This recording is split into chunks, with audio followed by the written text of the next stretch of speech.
आइए जानते हैं फटाफट झारखंड की तमाम छोटी बड़ी खबरों को। पर अभी तक आपने इस वीडियो को लाइक नहीं किया है तो लाइक कर दें और इस चैनल को सब्सक्राइब कर दें।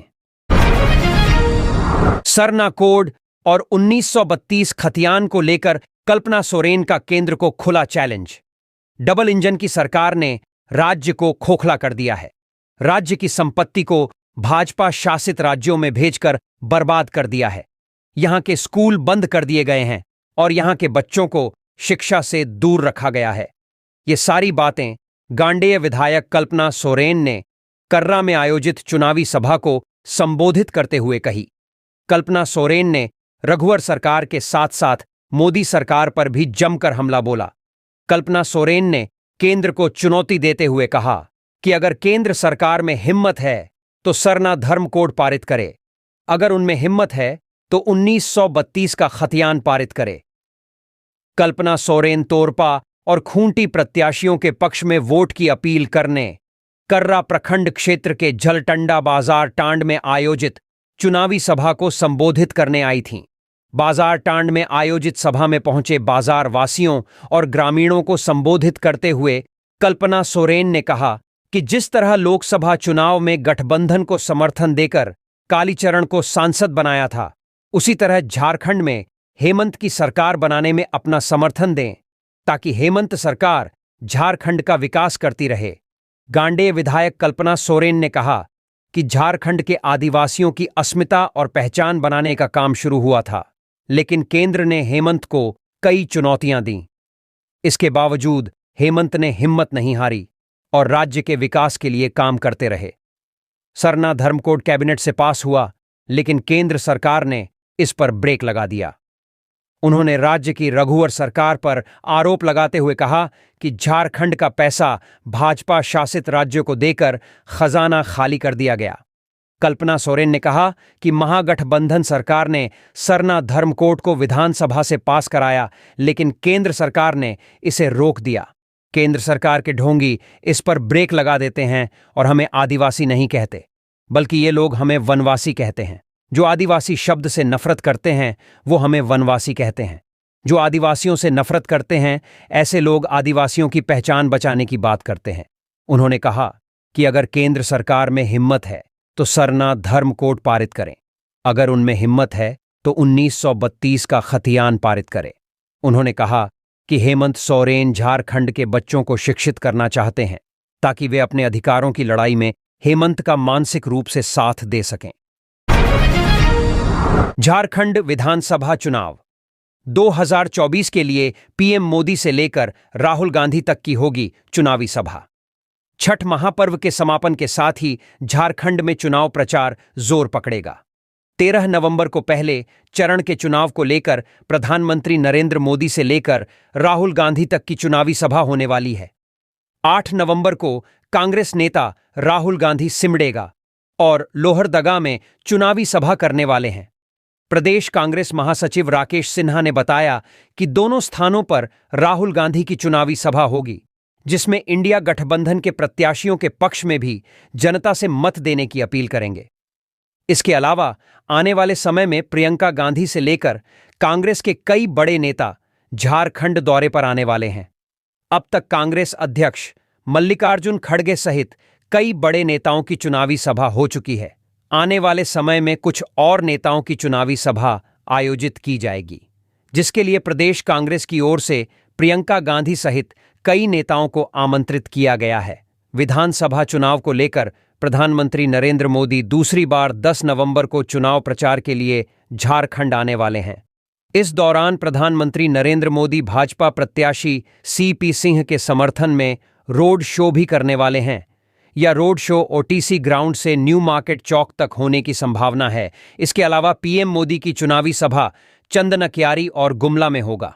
केंद्रीय गृह मंत्री अमित शाह भी 9 और 11 नवंबर को झारखंड आने वाले हैं। जानकारी के मुताबिक 9 नवंबर को जमशेदपुर और हजारीबाग में अमित शाह पदयात्रा के जरिए जनता से भाजपा के पक्ष में मतदान करने की अपील करेंगे। वही है 11 नवंबर को सरायकेला में चुनावी सभा को समर्पित करने वाले हैं। सीदो कान्हू के वंशज पहुंचे जामताड़ा, मंडल मुर्मू का आदिवासी समाज द्वारा स्वागत। भाजपा में शामिल होने के बाद सिदो कान्हू के वंशज मंडल मुर्मू गुरुवार को पहली बार जामताड़ा पहुंचे। यहां पहुंचने पर आदिवासी समाज संगठन द्वारा पारंपरिक रीति रिवाज के अनुसार उनका स्वागत किया गया। मंडल मुर्मू ने अपने पूर्वज सिदो कान्हू की प्रतिमा पर माल्यार्पण कर नमन किया और कहा कि आदिवासी समाज के उत्थान हित और उनके अधिकार के लिए हम भाजपा में आए हैं। सिदो कान्हू के वंशज मंडल मुर्मू के भाजपा में शामिल होने के बाद जामताड़ा में आदिवासी समाज से मिले। उनके यहां आने पर आदिवासी समाज में काफी उत्साह देखने को मिला। इस मौके पर मंडल मुर्मू ने कहा कि उन्हें सोशल मीडिया पर जान से मारने की लगातार धमकियां मिल रही हैं। मेरी हत्या करने वाले को 50 लाख रुपए इनाम दिए जाने की बात की। उन्होंने धमकी पर अपनी चिंता और आपत्ति जताई तथा कहा कि ऐसी सोच रखने वाले गलत मंशा न पालें। मंडल मुर्मू ने कहा कि वह अपने आदिवासी समाज के हित और उत्थान के लिए काम कर रहे हैं और करते रहेंगे। मंडल मुर्मू ने कहा कि आदिवासी समाज का उत्थान और उनके हित के लिए तथा उनके अधिकार के लिए काम करना ही उनका उद्देश्य है। उन्होंने कहा कि आदिवासी समाज की स्थिति बहुत खराब है और इसी उद्देश्य से उन्होंने भाजपा का दामन थामा है। संथाल परगना में बांग्लादेशी घुसपैठ और संथाल आदिवासी समाज के कृषि पर बदलाव को लेकर मंडल मुर्मू ने कहा कि संथाल परिणाम आने के बाद बांग्लादेशी घुसपैठ को बाहर निकालने का काम करेंगे। झारखंड में जारी है पोस्टल बैलेट से मतदान की प्रक्रिया, पिछले 4 बार का रिकॉर्ड टूटने की संभावना। झारखंड में कुल 4 कैटेगरी के मतदाताओं द्वारा पोस्टल बैलेट के माध्यम से अपने मताधिकार का इस्तेमाल किया जा रहा है। इनमें एब्सेंटी वोटर की श्रेणी में आने वाले वैसे 85 वर्ष से अधिक उम्र और दिव्यांग मतदाता जो होम वोटिंग के माध्यम से अपने मताधिकार का इस्तेमाल करेंगे, उनके लिए कुल 5,716 फॉर्म 12D के माध्यम से आवेदन प्राप्त हुए हैं। इनमें से 3,738 पोस्टल बैलेट निर्गत करते हुए अब तक 2,922 मतदाताओं से होम वोटिंग करा ली गई है। शेष फॉर्म प्रक्रियाधीन है।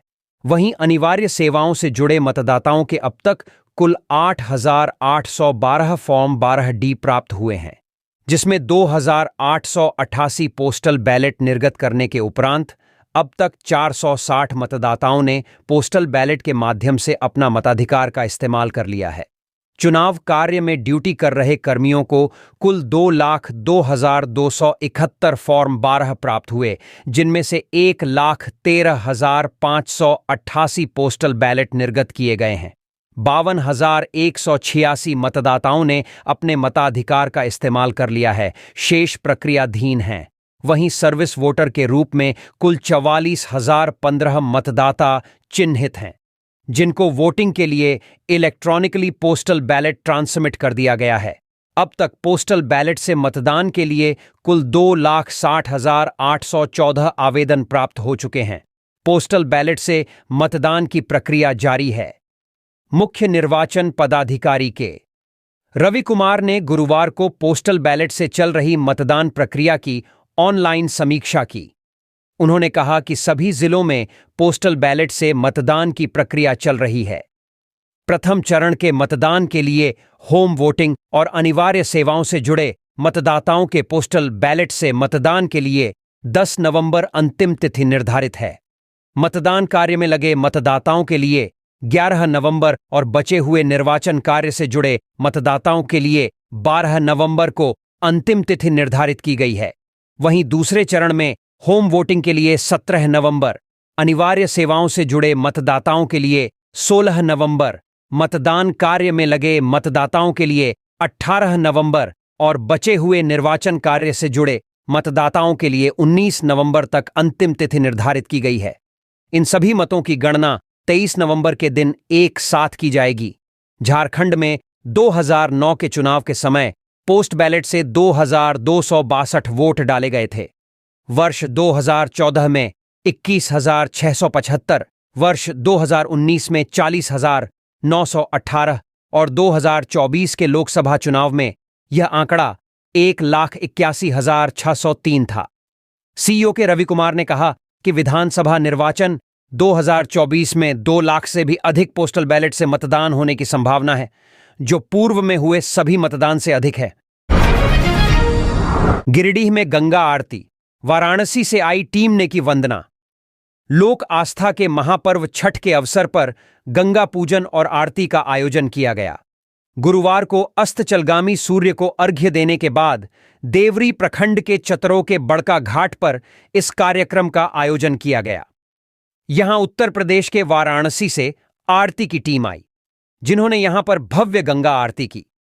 इस कार्यक्रम में यूपी के बनारस से गंगा आरती टीम के शुभम पांडे, सूरज पांडे, सुमित पांडे, दीपक पांडे के द्वारा विधि विधान से गंगा पूजन के साथ कार्यक्रम का शुभारंभ किया गया।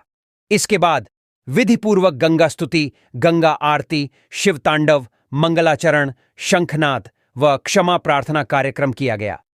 इस गंगा आरती में शामिल होने के लिए लोगों की भीड़ उमड़ पड़ी। चतरों के अलावा आसपास के कई गांव से महिला, बच्चे, पुरुष, बुजुर्ग यहां पहुंचे और आरती में शामिल हुए। लोगों ने देखा कि वाराणसी में गंगा आरती कैसे होती है। इसके साथ ही नदी घाट पर उपस्थित भक्तों ने भी इस गंगा आरती के भव्य दर्शन किए। बता दें कि छठ पूजा को लेकर देवरी के चतरो घाट पर अस्ताचलगामी सूर्य को अर्घ्य दिया। यहां पर दूर दराज से आकर पूजा पाठ करने के लिए कई व्रती इसी स्थान पर रुके हैं और सुबह का अर्घ्य देकर घर लौटेंगे। इस गंगा आरती के मौके पर छठ पूजा समिति के प्रफुल्ल कुमार सिन्ह, बासुदेव दास, बजरंगी साव, बहादुर साव, विजय बर्णवाल, अंबिका प्रसाद बर्णवाल, महाशंकर बर्णवाल, अरुण राणा, मंजय साव, मनोज राणा, चंदन बर्णवाल, सागर गुप्ता, सोनू कुमार, निखिल कुमार साव, देवव्रत तिवारी, वीरेंद्र विश्वकर्मा समेत भारी संख्या में स्थानीय भक्त समेत कई लोग मौजूद रहे। धनवार छठ घाट पर पहुंची वंदे भारत सुपर एक्सप्रेस। अपने आकर्षक सजावट के लिए जाने जाने वाली राजधनवार का राजा छठ घाट इस बार भी चर्चा में है। इस बार यहां काफी आकर्षक तरीके से सजावट की गई है। घाट पर ही वंदे भारत एक्सप्रेस ट्रेन का स्टॉपेज करवा दिया गया है। इस वातानुकूलित ट्रेन में भक्त चल रहे हैं और सूर्य देव की आराधना करने पहुंच रहे हैं। दरअसल राजा घाट में लगभग 60 लाख रुपए के लागत से वंदे भारत ट्रेन नुमा स्ट्रक्चर का निर्माण किया गया है। इस निर्माण कार्य में 100 से अधिक कारीगर लगे हैं। पश्चिम बंगाल से आए कारीगरों ने न सिर्फ घाट पर वंदे भारत ट्रेन बनाया है, बल्कि काल्पनिक सूर्य मंदिर बनाया गया है। वहीं आकर्षक गेट बनाया गया है तो लंका दहन का भी चित्रण किया गया है। यहां सजावट समेत मेला की व्यवस्था में अहम योगदान देने वाले अनूप सोंथालिया, अध्यक्ष जय प्रकाश गुप्ता, पत्रकार अरविंद कुमार समेत अन्य ने बताया कि 3 दशक से अधिक समय से यहां पर आकर्षक तरीके से सजावट की जाती है।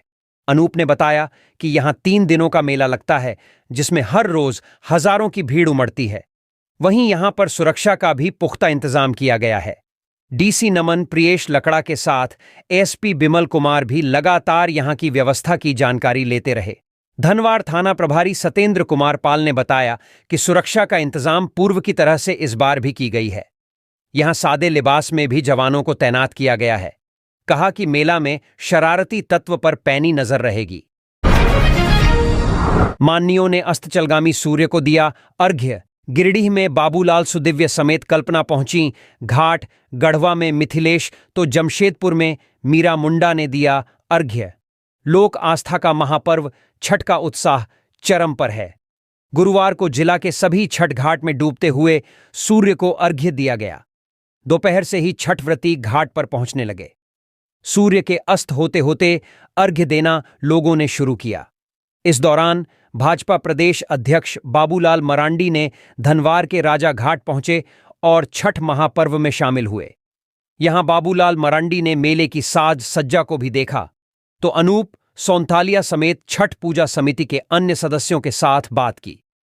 इसके बाद में बाबूलाल मरांडी के साथ भाजपा के कार्यकारी प्रदेश अध्यक्ष डॉक्टर रविंद्र राय ने एक साथ अर्घ्य दिया। इसी तरह गांडेय विधायक कल्पना मुर्मू विधानसभा क्षेत्र के लेदा पहुंची। यहां पानी में उतरकर कल्पना ने अर्घ्य दिया और व्रतियों से आशीर्वाद भी लीं।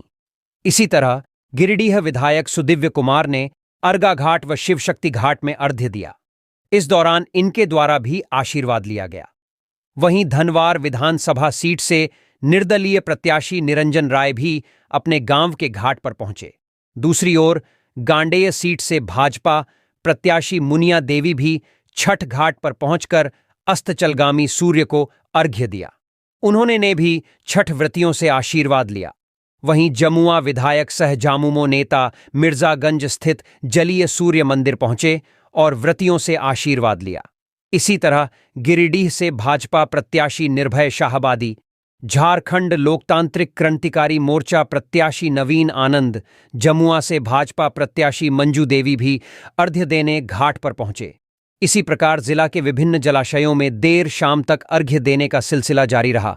गढ़वा जिला मुख्यालय के दानरो नदी छठ घाट पर छठ महापर्व मनाया जा रहा है, जहां कई क्लब की ओर से नदी को दुल्हन की तरह सजाया गया है। वहीं छठ व्रतियों ने आज पहला डूबते सूर्य को अर्घ्य दिया। गढ़वा के इस घाट पर छत्तीसगढ़, बिहार, यूपी सहित झारखंड के अन्य जगहों के लोग आते हैं। एक एनआरआई जो अमेरिका में रहते हैं, वो भी 20 साल बाद गढ़वा पहुंचे हैं और छठ पूजा में शामिल हुए।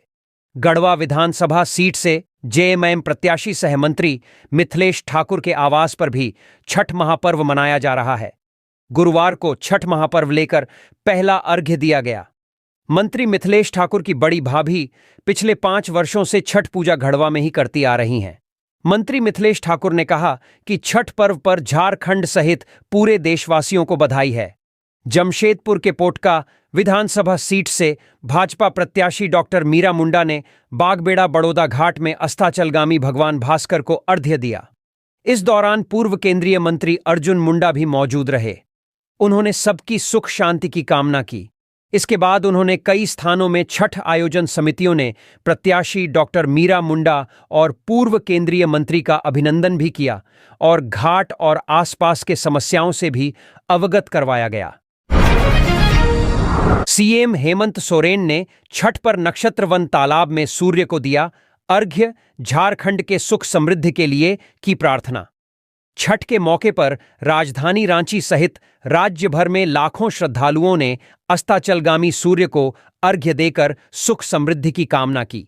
इस मौके पर राजधानी रांची के राजभवन समीप नक्षत्र वन छठ तालाब में मुख्यमंत्री हेमंत सोरेन ने भगवान भास्कर को अर्घ्य देकर राज्य की खुशहाली की कामना की।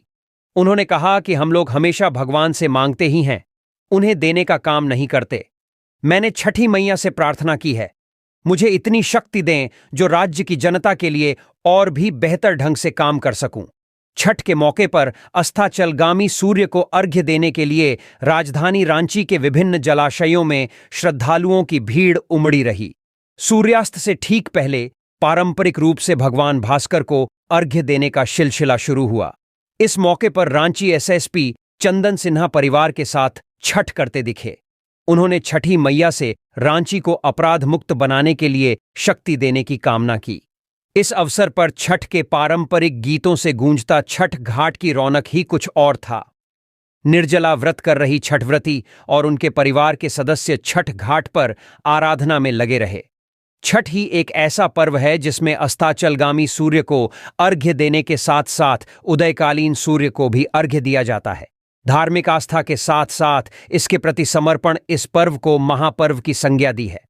शुक्रवार को इस महापर्व के चौथे दिन उदयकालीन सूर्य को अर्घ्य दिया जाएगा।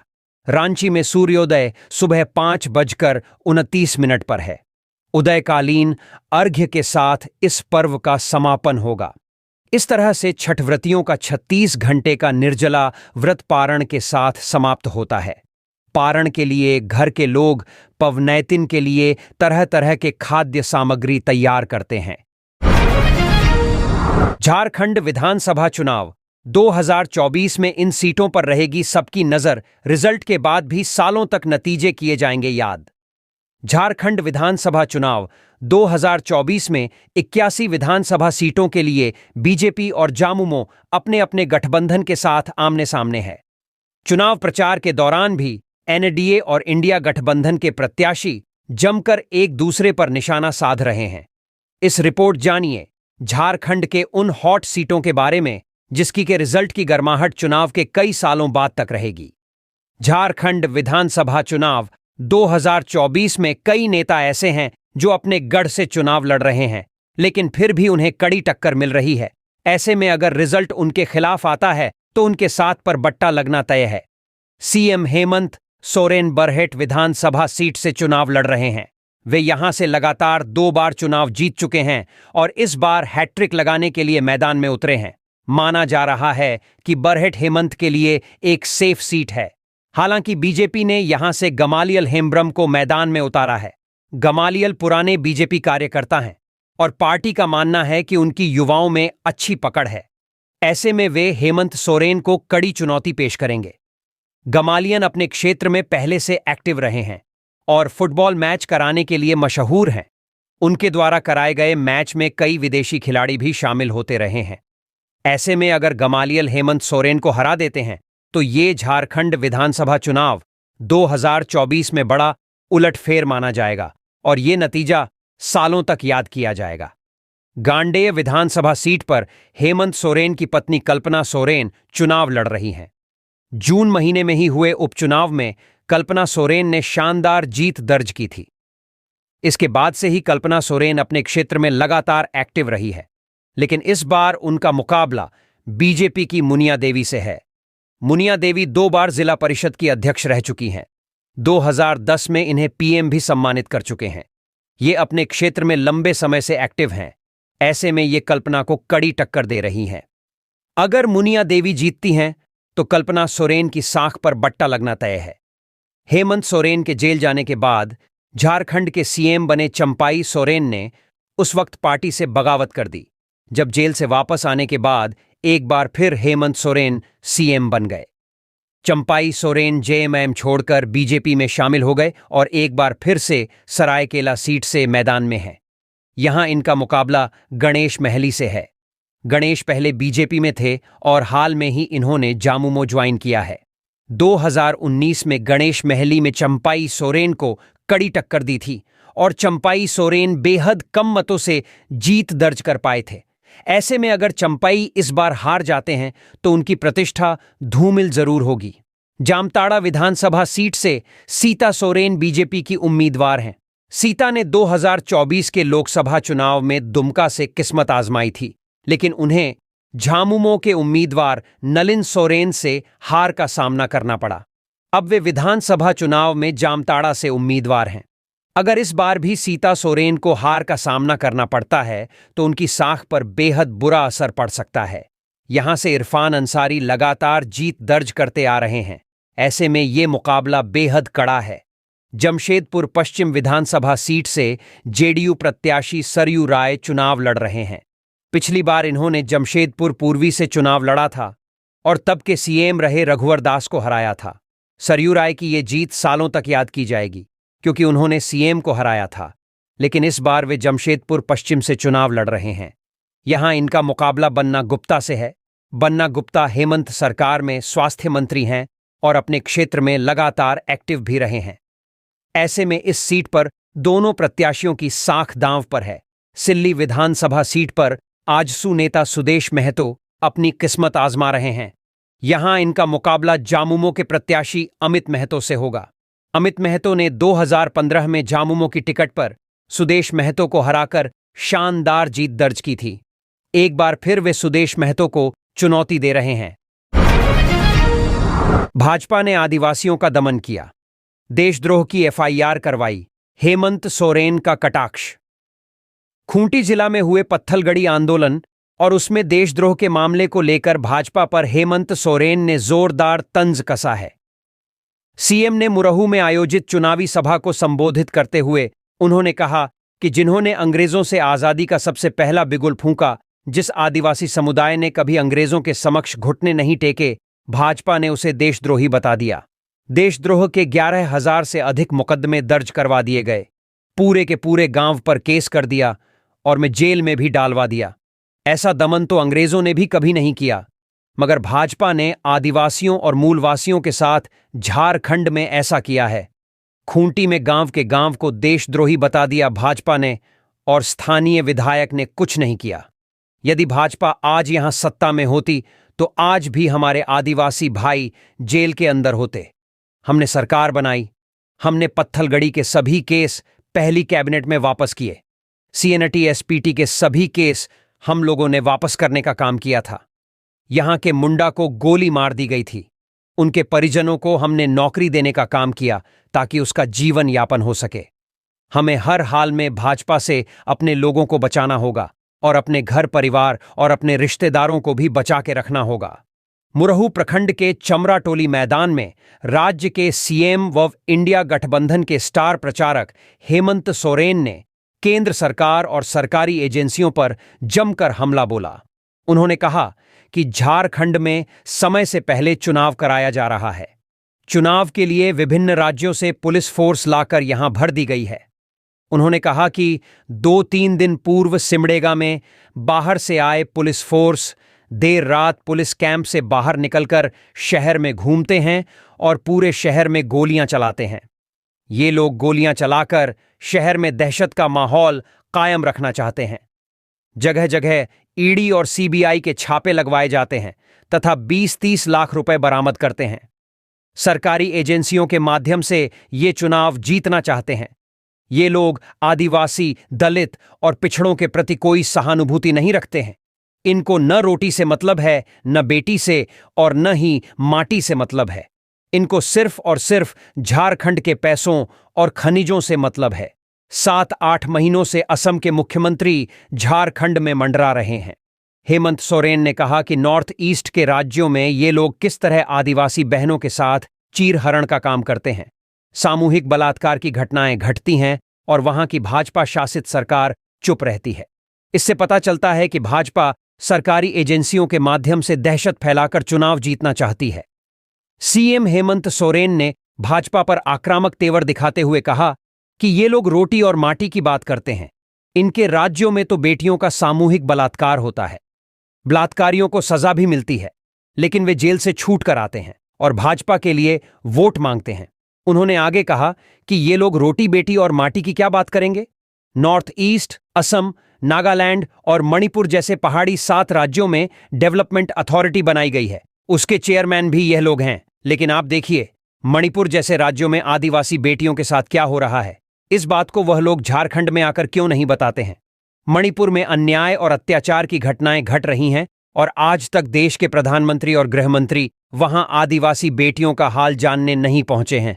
ऐसे नेता क्या रोटी, बेटी और माटी की बात करेंगे।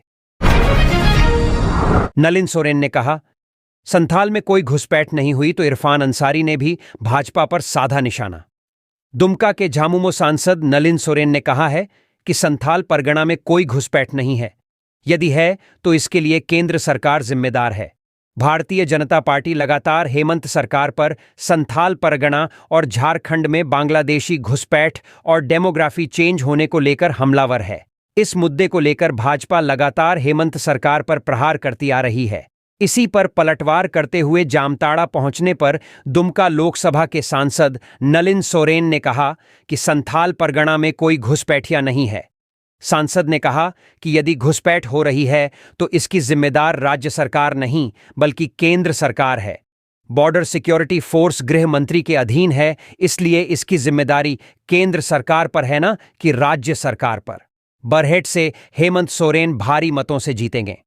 भाजपा में शामिल हुए सिद्धू कान्हू के वंशज मंडल मुर्मू को धमकी दिए जाने के सवाल का चर्चा करते हुए सांसद नलिन सोरेन ने कहा कि मंडल मुर्मू से झारखंड मुक्ति मोर्चा का कोई लेना देना नहीं है।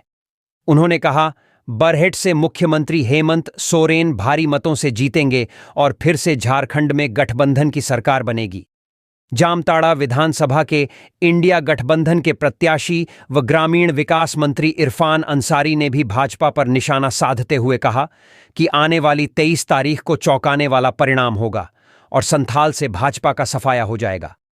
इरफान अंसारी ने कहा कि हेमंत सरकार की मनिया सम्मान योजना का गहरा असर पड़ रहा है, जिससे भाजपा घबरा गई है। भाजपा इसको पचा नहीं पा रही है। उन्होंने कहा कि 2500 हर मां और बहन के खाते में जाएगा और हर साल सरकार 1-1 लाख खाता में देगी। इरफान अंसारी ने कहा कि मुख्यमंत्री हेमंत सोरेन गरीबों को अबुआ आवास देकर मां और बहन को सम्मान देने का काम कर रहे हैं। उन्होंने भाजपा पर प्रहार करते हुए कहा कि भाजपा अडानी अंबानी को देख रही है और उनके मुख्यमंत्री हेमंत सरकार गरीबों को देखने का काम कर रहे हैं। हेमंत ने कहा, हिम्मत है तो सामने से वार करो, बाबूलाल बोले। सरकार जाने वाली है तो सीएम हैं परेशान। झारखंड विधानसभा चुनाव में प्रचार अपने चरम पर है और नेता एक दूसरे पर आरोप प्रत्यारोप लगा रहे हैं। सूबे के मुख्यमंत्री हेमंत सोरेन ने गुरुवार की सुबह एक्स पर पोस्ट कर केंद्र की सरकार पर, पिछली राज्य सरकार पर कई आरोप लगाए हैं। कहा है कि हिम्मत है तो सामने से लड़ो, कायर अंग्रेजों की तरह पीछे से वार क्यों करते हो। हेमंत का आरोप है कि उनकी छवि खराब करने के लिए अरबों फूंक दिए गए। हेमंत ने कहा है कि 11 साल से केंद्र में भाजपा तो पिछली बार 5 साल तक सूबे में राज किया। इस दौरान 13,000 स्कूल बंद कर दिए गए, 11 लाख राशन कार्ड रद्द कर दिया गया, वृद्ध विधवा पेंशन नहीं बढ़ाया गया, झारखंड से बिजली बांग्लादेश में बेची गई। अब हेमंत के पोस्ट पर बाबूलाल ने पलटवार किया है। बाबूलाल ने कहा कि हेमंत सोरेन की सरकार जाने वाली है। यही कारण है कि हेमंत परेशान हैं और जो सो बोल रहे हैं। कहा कि जब कोई चोरी करेगा, भ्रष्ट नेता अधिकारी पर कार्रवाई की जगह उन्हें बचाने का काम करेगा तो जांच एजेंसी अपना काम करेगी। कहा कि हेमंत ने भ्रष्टाचारी को बचाने का काम किया, उन्हें तो पहले ही समझ लेना चाहिए था। बीजेपी नेता बाबूलाल मरांडी ने कहा कि अभी 7 से 8 महीने से विधवाओं को, वृद्ध को पेंशन नहीं मिल रहा है। हेमंत के विधानसभा क्षेत्र में पहाड़ियां जाति के लोगों को राशन नहीं मिल रहा है। बाबूलाल ने आरोप लगाया कि हेमंत अफसरों के माध्यम से गरीबों का अनाज बेचवाने का काम करते रहे। अब बोलते हैं कि मेरे पीछे पड़ा हुआ है। हेमंत को पूरा एहसास हो गया है कि उनकी कुर्सी जाने वाली है। हेमंत छटपटाहट में हैं, इसलिए जो मन में आ रहा है अलबल बोल रहे हैं। बाबूलाल मरांडी ने कहा कि हेमंत ने कहा था कि पारा शिक्षक को स्थायी कर देंगे। किया क्या? सहायक पुलिस को धरना पर बैठने को मजबूर किया और लाठियों से पिटवाने का काम किया। ये बातें बाबूलाल मरांडी ने अपने विधानसभा क्षेत्र की जनता से मिलने के दौरान कही। बाबूलाल गुरुवार को अपने क्षेत्र के तीसरी प्रखंड की जनता से मिल रहे थे। इस दौरान उन्होंने ग्रामीणों से बात की और उनकी समस्या को सुना। बरकट्ठा से झामुमो प्रत्याशी का भाजपा पर तंज, हेमंत सरकार की तारीफ, मौजूदा विधायक पर भी साधा निशाना। 2014 में बरकट्ठा के विधायक रहे जानकी प्रसाद यादव एक बार फिर पूरी ताकत के साथ चुनावी मैदान में हैं। वे लगातार क्षेत्र में मतदाताओं को अपने पक्ष में गोलबंद करने की कोशिश कर रहे हैं। जानकी यादव ने आज जयनगर प्रखंड के खेड़वो बार में जनसंपर्क अभियान चलाया और हेमंत सरकार द्वारा किए गए विकास कार्यों के एवज में क्षेत्र की जनता से समर्थन मांगा। क्षेत्र भ्रमण के दौरान जानकी प्रसाद यादव ने अपने प्रतिद्वंदी अमित कुमार यादव पर जमकर निशाना साधा। उन्होंने कहा कि अमित यादव ने क्षेत्र की जनता को गुमराह किया है। उन्होंने कहा कि अमित कुमार यादव ने पिछले 5 सालों में क्षेत्र में कोई भी विकास कार्य नहीं किया है। अमित कुमार यादव पर बड़ा आरोप लगाते हुए जानकी प्रसाद यादव ने कहा कि अमित यादव ने कोडरमा थर्मल पावर प्लांट के विस्थापितों के साथ धोखा किया है। अमित यादव ने क्षेत्र के बेरोजगार युवाओं का हक मारा है। जानकी प्रसाद यादव ने भाजपा पर भी कटाक्ष किया। उन्होंने कहा कि वे दूसरे दल से क्षेत्र के विधायक बने थे। उन्हें उम्मीद थी कि भाजपा में शामिल होकर वे क्षेत्र का विकास करेंगे, लेकिन उन्हें क्या पता था कि वे डूबती नाव पर सवार हो चुके हैं और जिस नाव पर वे सवार हुए थे वह डूब चुकी है।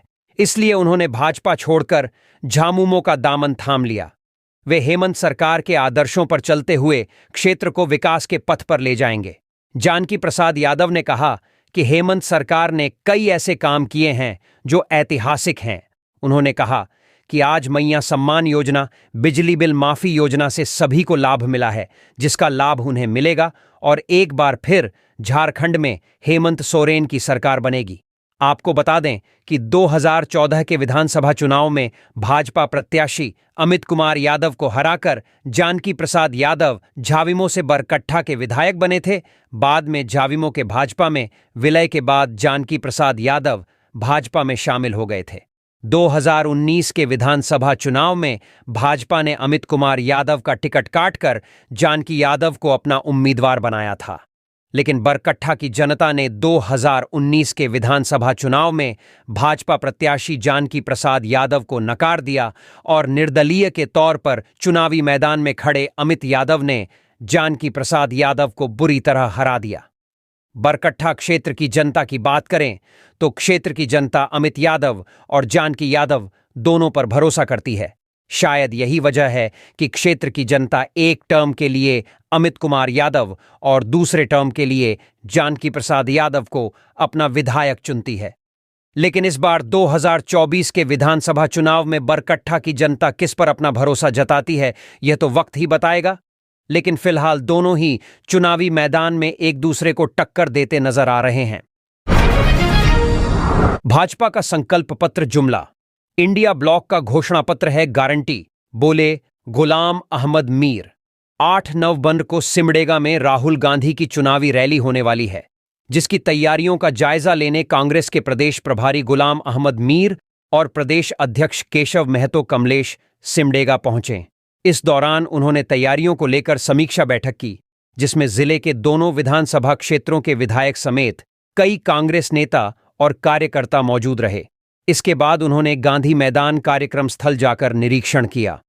इस दौरान कांग्रेस प्रदेश प्रभारी गुलाम अहमद मीर ने मीडिया के सवालों के जवाब दिए। उनसे पूछा गया कि महागठबंधन का घोषणा पत्र भाजपा के घोषणा पत्र से छोटा लग रहा है।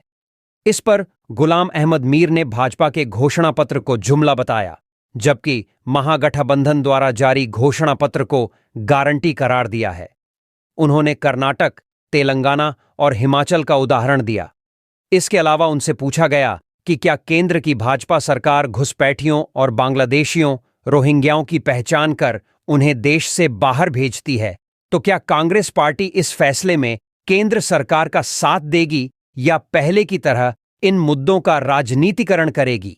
इस पर प्रदेश प्रभारी ने कहा कि पहले केंद्र सरकार काम शुरू करे, फिर देखेंगे कि उस समय हमें क्या फैसला लेना है। हालांकि इसके बाद सवालों से झल्लाए कांग्रेस प्रभारी गुलाम अहमद मीर अपनी कुर्सी से उठकर चले गए। सिमडेगा के दोनों कांग्रेस विधायकों के 5 साल के कार्यकाल के मूल्यांकन से संबंधित सवाल पूछे जाने पर कांग्रेस प्रभारी ने यह भी माना कि जनता की उम्मीदों के विपरीत एक विधायक के खिलाफ शिकायत आई थी, लेकिन विधानसभा चुनाव में किसी व्यक्ति को नहीं, बल्कि मिशन, एजेंडा और गठबंधन को वोट देना है, इसीलिए गलती माफ की गई है। राज्य में महागठबंधन की सरकार बनानी है। बुलडोजर की राजनीति करने वालों पर चलाएंगे डोजर, सरायकेला में बोले सीएम हेमंत सोरेन। भाजपा सरकार ने 20 वर्षों तक इस राज्य को लूटा है। झारखंड में बड़े बड़े बंदरगाह बनाकर वहां से हशीश, गांजा और अफीम उतारे जा रहे हैं, जो रातों रात गायब हो जा रहे हैं। ईडी सीबीआई इसके पीछे नहीं लगती, क्योंकि ईडी सीबीआई उनके इशारों पर नाच रही है। यह कहना है झारखंड के मुख्यमंत्री हेमंत सोरेन का। मुख्यमंत्री हेमंत सोरेन बुधवार को सरायकेला जिले के कांड्रा स्थित एसकेजी मैदान में झामुमो प्रत्याशी गणेश महल्ली के समर्थन में आयोजित जनसभा को संबोधित करने पहुंचे थे। हेलीकॉप्टर से सभा स्थल पर पहुंचे मुख्यमंत्री की एक झलक पाने के लिए स्थानीय ग्रामीण उत्सुक दिखे। मंच पर पहुंचे मुख्यमंत्री हेमंत सोरेन का महागठबंधन नेताओं ने गर्मजोशी से स्वागत किया। जनसभा को संबोधित करते हुए मुख्यमंत्री हेमंत सोरेन ने गणेश महाली के पक्ष में वोट देने की अपील करते हुए भाजपा सरकार पर जमकर हमला बोला। मुख्यमंत्री ने कहा कि सरकार बनने के बाद बुलडोजर की राजनीति करने वालों पर डोजर चलाया जाएगा। सीएम हेमंत सोरेन ने कहा कि हमारी सरकार बनने पर गरीबों, बेसहारा और महिलाओं के खाते में हर साल 1 लाख रुपए भेजे जाएंगे। उन्होंने कहा कि महिलाओं को सम्मान देने के लिए दिसंबर से प्रतिमाह दिए जाने वाले मानदेय को बढ़ाकर 2,500 किया जा रहा है। झारखंड ऐसा राज्य बनेगा जहां बिजली इस्तेमाल करने पर भी बिल नहीं देना पड़ेगा। इससे पहले चुनावी जनसभा को झामुमो प्रत्याशी गणेश महल्ली ने भी संबोधित किया, जिसमें मुख्य रूप से कांग्रेस के कार्यकारी जिला अध्यक्ष अंबुज कुमार, प्रदेश महासचिव अजय सिंह, संजीव श्रीवास्तव, शुभेंदु महतो, केंद्रीय सदस्य गणेश चौधरी, राजू गिरी, मोहन कर्मकार, अमित महतो आदि मौजूद थे। विधानसभा चुनाव के लिए पलामू प्रमंडल में केंद्रीय बलों की 150 कंपनियां तैनात, नक्सल विरोधी अभियान शुरू। विधानसभा चुनाव को लेकर पलामू प्रमंडल में केंद्रीय बलों की 150 कंपनियां तैनात की गई हैं। पलामू में 59, गढ़वा में 41 और लातेहार में 40 से अधिक कंपनियां बाहर से पहुंची हैं, जबकि 20 से अधिक केंद्रीय बलों की कंपनियां पहले से तैनात हैं। विधानसभा चुनाव को लेकर सीआरपीएफ, बीएसएफ, सीआईएसएफ, आरपीएफ आदि की तैनाती की गई है। पलामू प्रमंडल के 90% इलाकों में केंद्रीय बलों की तैनाती की गई है। कई इलाकों में नक्सलियों के खिलाफ अभियान शुरू कर दिया गया है। बिहार छत्तीसगढ़ सीमा पर अंतर्राज्यीय चेकपोस्ट पर केंद्रीय बलों की तैनाती की गई है। विधानसभा चुनाव को लेकर तैनात केंद्रीय अर्धसैनिक बल के जवानों को विश्वास बहाली कार्यक्रम में लगाया गया है। केंद्रीय बलों की टुकड़ियां लगातार नक्सल प्रभावित इलाकों में गश्त और फ्लैग मार्च कर रही हैं। कंपनियां मतदाताओं का उत्साह बढ़ा रही हैं और सुरक्षित माहौल बना रही हैं। डीआईजी वाईएस रमेश ने बताया कि केंद्रीय बलों की कंपनियां पलामू पहुंच गई हैं। केंद्रीय बलों के माध्यम से विश्वास बहाली कार्यक्रम चलाए जा रहे हैं। संवेदनशील इलाकों में सुरक्षा बलों की तैनाती की गई है और नक्सल विरोधी अभियान भी चलाए जा रहे हैं। विधानसभा चुनाव को लेकर कई स्तरों पर सुरक्षा व्यवस्था की गई है। झारखंड बिहार और झारखंड छत्तीसगढ़ सीमा पर विशेष चौकसी बरती जा रही है और हर गतिविधि पर नजर रखी जा रही है। तो ये थी आज की कुछ मुख्य बड़ी खबरें। जुड़े रहे इस चैनल के साथ। ऐसे ही आपको इस चैनल के माध्यम से झारखंड की तमाम छोटी बड़ी खबरों का अपडेट्स मिलता रहेगा। अब हमको इजाजत दीजिए। जोहार।